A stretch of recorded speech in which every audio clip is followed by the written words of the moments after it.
এই মুরব্বি, তোর ছাওয়াল আমার কাছে বন্দি। তোর ছাওয়ালক যদি বাঁচাবার চাস, তাড়াতাড়ি 1 লাখ টাকা নিয়ে টয়লেট মোড়ের পিছনে আয়। হ্যাঁ, এনে এনে কি কর বাবা? আচ্ছা আচ্ছা বাবা, আমি দেখতেছি কি করা যায়।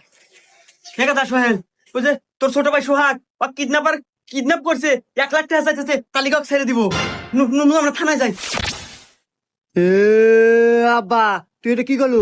কি কি কি করলাম মানে? আরে তোর ছোট ভাই কিডন্যাপ করছে, ওকে ছাড়ান রাখবো, চল থানায় যাই। এ আব্বা, তুই আমাকে এখনো চেনস নাই? আমি কেডো, আমি সিংকু মাস্তান। এই পুরো এলাকা ত্রাস করে খাই আমি। আর আমারই বাইক কিডন্যাপ করছে, ওই জন্য তুমি থানায়। ওই সময় আমার নাই, আমার বাইক বাঁচানোর জন্য আমি একাই যথেষ্ট। তুমি 2 মিনিট দাঁড়াও, আমি 1 মিনিটে নিয়ে এসতেছি। এই মুরব্বি, তোর 2 ছাওয়াল এখন আমার কাছে বন্দি। যদি 2 ছাওয়ালক বাঁচাবার চাস, তাড়াতাড়ি 2 লাখ টাকা নিয়ে আয়।